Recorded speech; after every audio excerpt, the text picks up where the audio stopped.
Throughout this course, my knowledge and appreciation of art has increased exponentially.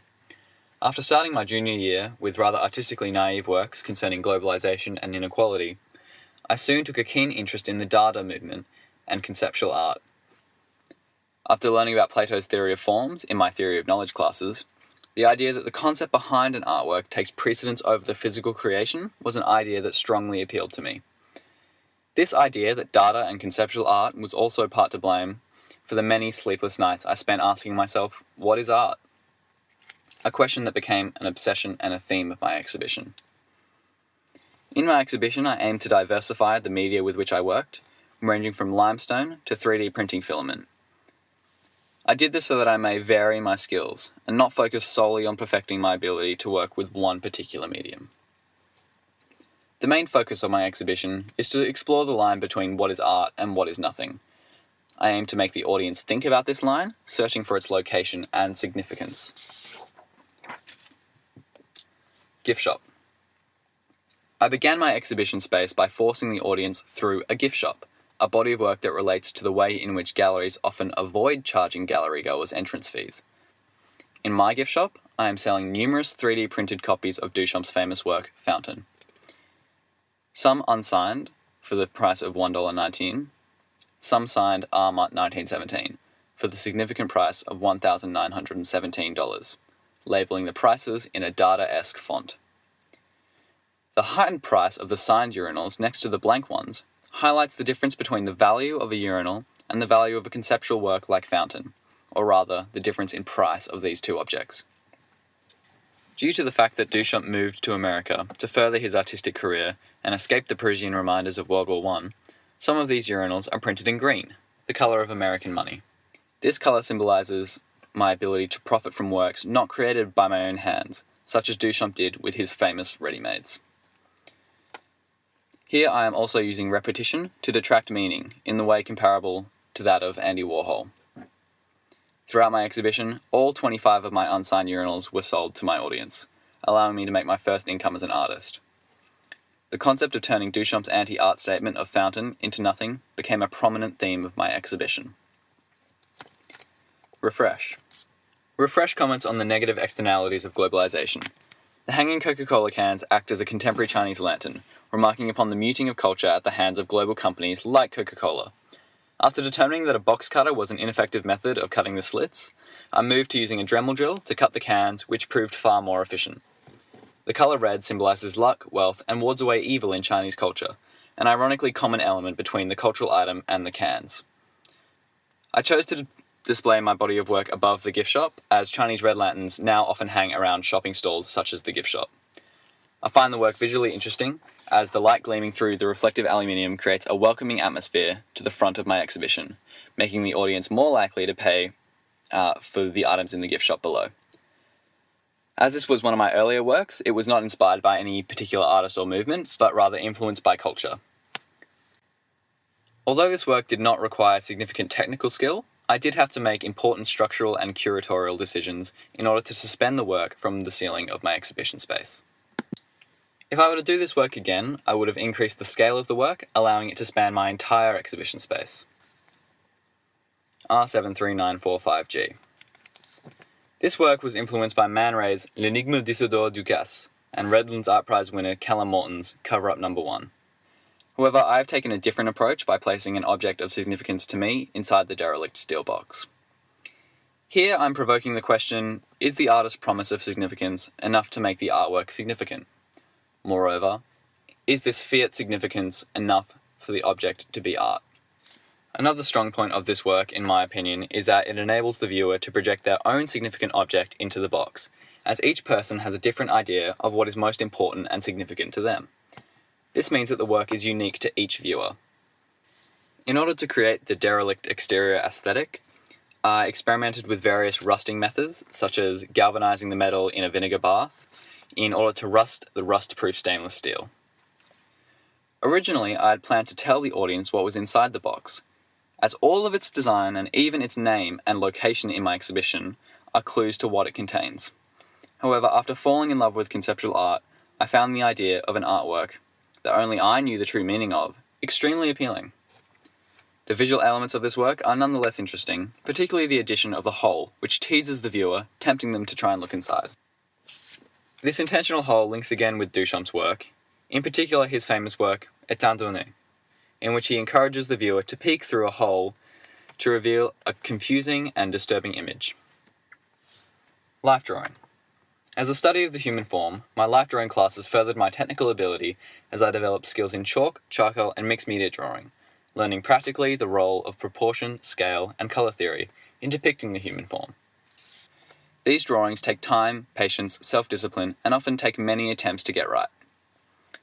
It is for this reason that I have displayed some of my less successful works below the ones mounted on the wall, demonstrating the selectivity and discrimination an artist often has to have towards his more technical work, such as this.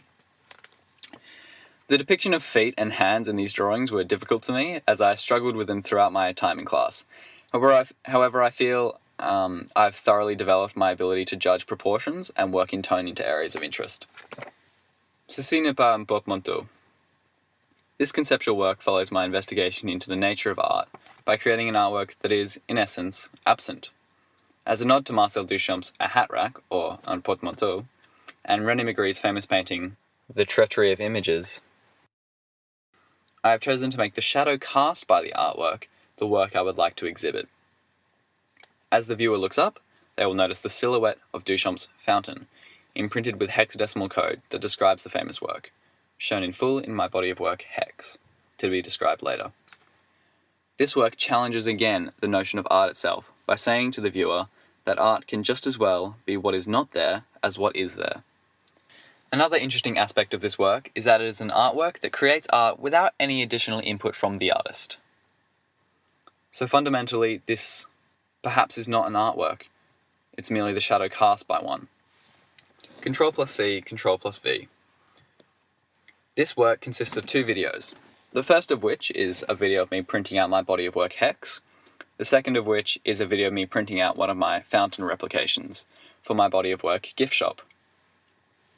This work comments on the role an artist plays in the physical creation of art. Artists like Anish Kapoor often outsource the menial work that must be done in the creation of the art to technology, allowing them to take a primary role in the conception of their artwork, but a backseat in the physical production. This work also has strong ties to the Dada movement, stating that art is nothing. If one of the most valuable works of the 20th century can be printed off at the click of a button, does art have any value at all? Tabs. Tabs is different to many of the other works in my exhibition in that it doesn't have a concrete meaning behind it. It began as a follow-on from Andy Goldsworthy's works, which are formalist natural sculptures.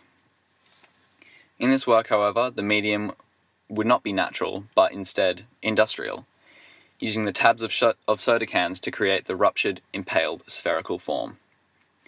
The work also reflects a more 21st century view of what we classify as our environment, acting as a prediction of a dystopian future in which litter may become our environment. Stylized Coca-Cola cans. These sculptures are my stylistic interpretation of a crushed Coca-Cola can. A crushed can is an object that has had its functionality revoked, in much the same way as the original function of Duchamp's urinal and Man Ray's gift were revoked in order to become artworks. Through these sculptures, I am displaying the same revocation of function to make way for an artistic functionality. I have turned the crushed can into an artwork.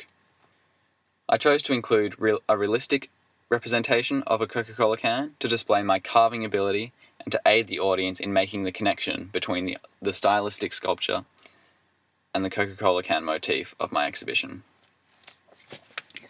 I chose to work with limestone for a number of reasons, primary of which is that I have had experience with it in the past and I find it easier to work with than clay or Hebelstone, for example.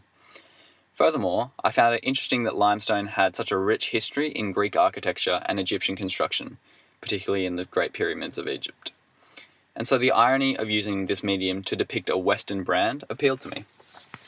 These works display a number of stylistic features typical of futurism, primarily the smooth faces that lead to the sharp edges and points in the sculptures. Similar features can be seen in perhaps the most famous futurist sculpture, Unique Forms of Continuity in Space, by Umberto Boccioni. However, I have approached the limestone blocks with an open mind, allowing the medium to dictate the specifics of the form. Hex. This work is one of my favourites of the exhibition. I've generated a string of hexadecimal code that represents the first ever image of Fountain. Like Joseph Kossuth's 1 and 3 chairs, it poses the question, if all can be expressed through language, is there any need for physical artworks? This is the most exact description of the famous urinal that is possible to attain, and yet it is paradoxically anonymous to all who view it. I have reversed the work of Duchamp, as I have turned an object of great cultural significance into a sculpture that will have little apparent significance to anyone. Like my body of work DPP, or Descartes' Piss Pot, in the work I aim to transform the famous artwork that said art is nothing into nothing. Hex also provokes questions regarding the way in which we see art. If I were able to understand the code in full, I would have a detailed knowledge of the intricacies of the work, and yet somehow the code and the concept of Fountain seem completely disjointed to myself and the audience. In this work, I began with a smaller font size, however, this would result in a stack of only around 300 pages. I felt that the work needed a larger amount of pages in order to be adequately impactful and to better show the textural element of the work. The work is also, to an extent, an expression of my frustration as an IB visual arts student, always attempting to describe complicated artworks succinctly in my IWB. Apart from the generation of the hexadecimal code, there is little technical skill associated with this work. To me, however, this is not relevant.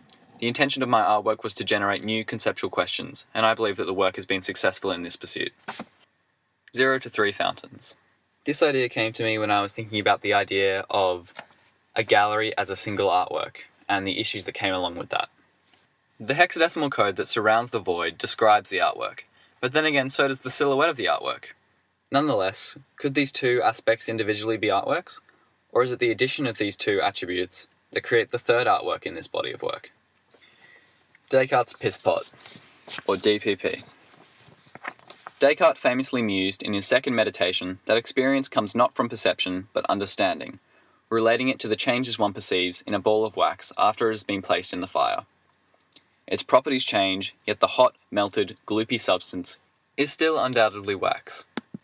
DPP takes a literal interpretation of this meditation, underpinning the primary notion of my exhibition. What is art? Surely the ice sculpture is a work of art, but what about when it is melted? Is it not still an artwork, in a different form? At what point does the artwork stop being art and start being something else? If a puddle of water can be art, then what is the value of saying that something is art at all? Is it simply the idea that this slowly transforming object is art that makes it an artwork? These are just some of the questions that I hope to provoke in the viewer. To make the work, I first sculpted a clay representation of Fountain. I then constructed a waterproof box from plywood and shellac, before lowering my sculpture into the box and filling it with liquid silicon. I left the silicon mold to set before pulling my broken sculpture out of it to reveal a silicon sculpture of the negative space of Fountain. This mold allowed me to create as many ice sculptures as I wanted, as filling the mold with water and freezing it required minimal effort. In my eyes, DPP is the most developed work of my exhibition, combining technical ability through the silicon casting process with the strong concept of a slowly disappearing ice sculpture. I also wanted to explore the idea of reconstructing a ready-made, as many Dada artworks had to be after being destroyed or lost, and the answer to the question of whether or not it is still a ready-made if it is created to have the sole function of art. Duchamp also toyed with the concept of function in his ready-mades, such as Fountain, revoking the object's original function so that it may serve the function of an artwork. I too toy with function in this artwork by adding an air of humour to this work that is similar to the works of Maurizio Cattelan. The work has a looming implication that the work would be destroyed if it were used for its original function. The medium is a significant aspect of this work, as it is an acknowledgement of the original function that Duchamp took away from his most famous work. By taking the object back to its original function, a receptacle for liquid in the silicon mold, I am making a coherent and focused link between medium and form. In this work, I am taking Dada one step further, morphing an artwork that said art is nothing into nothing.